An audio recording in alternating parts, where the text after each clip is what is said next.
Assalamualaikum warahmatullahi wabarakatuh. Selamat pagi anak-anakku semua.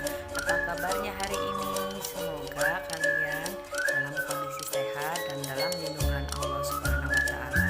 Bertemu kembali dengan Ibu Yuci dalam pembelajaran PPKN dalam materi peran PPKI dalam penetapan Pancasila sebagai dasar negara.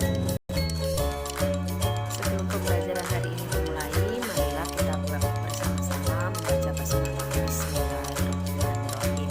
Semoga pembelajaran hari ini berjalan dengan lancar dan bermanfaat bagi kita semua. Amin. Tujuan pembelajaran hari ini adalah menelaah pembentukan PPKI dalam penetapan dasar negara Indonesia Merdeka dan Berdaulat.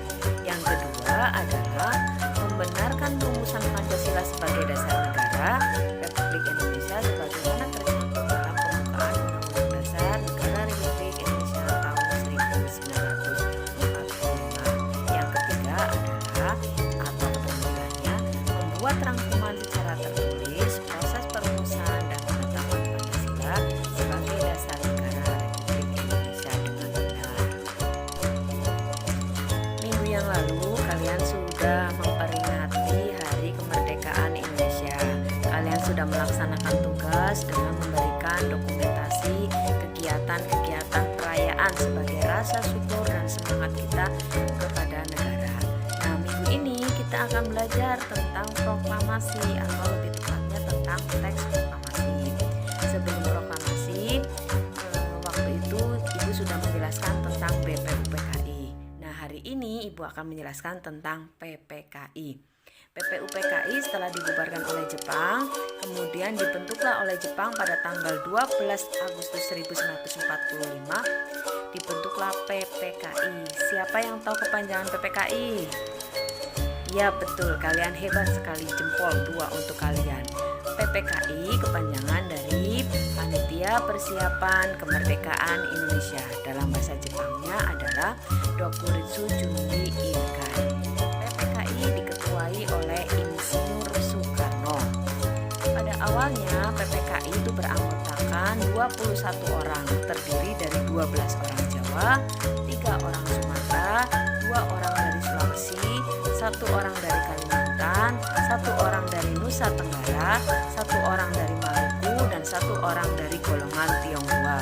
Selanjutnya, tanpa sepengetahuan Jepang, keanggotaan bertambah menjadi 6 orang. Setelah keanggotaan dan penjelasan PPKI, kita berbicara tentang sidang PPKI. PPKI bersidang sebanyak 3 kali, yaitu pada tanggal 18 Agustus 1945, 19 Agustus 1945, dan tanggal 22 Agustus 1945. Pada tanggal 18 Agustus 1945 terdapat 3 keputusan sidang PPKI. Yang pertama adalah mengesahkan Undang-Undang Dasar 1945. Yang kedua adalah mengangkat Insinyur Soekarno sebagai presiden dan Dr. Andes Muhammad Hatta sebagai wakil presiden. Yang ketiga adalah tugas presiden sementara dibantu oleh Komite Nasional Indonesia Pusat sebelum dibentuk MPR dan DPR. Pada tanggal 19 Agustus 1945, sidang PPKI terdapat 2 keputusan, yaitu 1 membentuk 12 kementerian dan 4 menteri negara. 2. Membentuk pemerintahan daerah Indonesia dibagi menjadi 8 provinsi yang dipimpin oleh seorang gubernur. Kemudian pada tanggal 27 Agustus 1945 terdapat 3 keputusan sidang PPKI. 1. Membentuk Komite Nasional Indonesia Pusat. Kemudian yang kedua membentuk Partai Nasional Indonesia. Yang ketiga membentuk Badan Keamanan Rakyat atau BKR. Hal selanjutnya yang kita bahas adalah proses perumusan teks proklamasi. Pada tanggal 16 Agustus 1945, Insinyur Soekarno dan Dr. Andes Muhammad Hatta tengah diculik ke Rengas Dengklok. Kemudian Ahmad Subarjo datang ke sana membujuk golongan muda agar mereka mau membebaskan Insinyur Soekarno dan Dr. Andes Muhammad Hatta. Golongan muda mau melepaskan mereka berdua, tetapi dengan zaman mana proklamasi akan dikumandangkan pada tanggal 17 Agustus 1945. Perumusan teks proklamasi itu didasarkan dari hasil buah pikiran 3 tokoh bersejarah, yaitu Insinyur Soekarno, Dr. Andes Muhammad Hatta, dan Ahmad Subarjo. Perumusan teks proklamasi kemerdekaan Indonesia dilaksanakan di Rumah Laksamana Maida atau Laksamana Tadasi Maida pada tanggal 17 Agustus 1945 dini hari.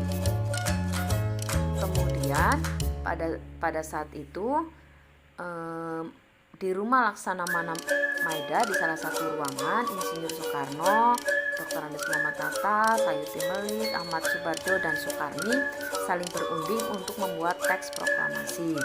Soekarno menunjuk Dr. Andes Muhammad Hatta untuk menyusun teks proklamasi karena menurut Soekarno bahasa dari Dr. Andes Muhammad Hatta adalah yang paling baik. Sebenarnya naskah teks proklamasi itu sudah disusun pada tanggal atau sudah dibuat pada tanggal 22 Juni 1945, namun tidak ada yang membawa teks naskah tersebut. Naskah proklamasi terdiri dari 2 jenis, yaitu ditulis tangan dan diketik. Naskah proklamasi yang asli ditulis tangan adalah oleh Insinyur Soekarno, sedangkan yang diketik sebelum hari proklamasi kemerdekaan adalah oleh Sayuti Melik. Tadi di depan sudah dikatakan bahwa teks proklamasi ada 2 jenis, yaitu ada versi ketikan dan versi tulisan. Silakan kalian amati gambar berikut ini. Setelah kalian mengamati 2 versi ketikan dan versi tulisan tangan naskah teks proklamasi, kira-kira ada perbedaan tidak? Silakan, siapa yang bisa memberikan jawabannya? Sudah menemukan jawabannya? Nah, marilah kita lihat di atas bahwa naskah teks proklamasi dibuat dalam 2 bentuk, yaitu tulisan dan ketikan.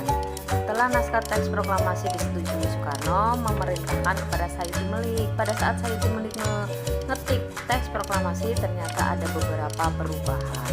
Nah, di atas ada bagan 3 perubahan dari naskah asli dan naskah ketikan Sayuti Melik. Setelah teks proklamasi berhasil disusun dan sudah diketik, maka pelaksanaan proklamasi dilaksanakan pada hari Jumat jam 10 tepat di Jalan Pegangsaan Timur nomor 56 atau sekarang disebut sebagai Jalan Proklamasi Kemerdekaan. Itulah pembelajaran hari ini. Nah, tugas hari ini adalah kalian bisa mengisi uraian yang ada di tampilan berikut. Kerjakan dengan penuh semangat, kerjakan dengan penuh tanggung jawab. Begitu selesai silakan difoto dan dikirim di grup PPKN kelas. Jangan lupa diberi namanya. Nah, jika ada sesuatu yang tidak dimengerti atau kurang jelas, silakan kita buka diskusi di WA grup kelas. Terima kasih.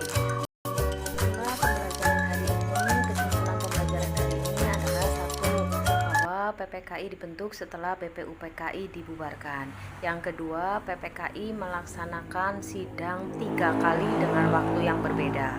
Salah satu hasil keputusan sidangnya adalah menetapkan Undang-Undang Dasar 1945, di mana di dalam Undang-Undang Dasar 1945 ada rumusan dasar negara. Nah, terima kasih, tetap semangat belajar meskipun di rumah, sehat selalu, tetap mematuhi protokol kesehatan. Jangan lupa kita beralih ke WA grup mata pelajaran PPKN. Kita laksanakan diskusi di sana. Terima kasih. Wassalamualaikum warahmatullahi wabarakatuh.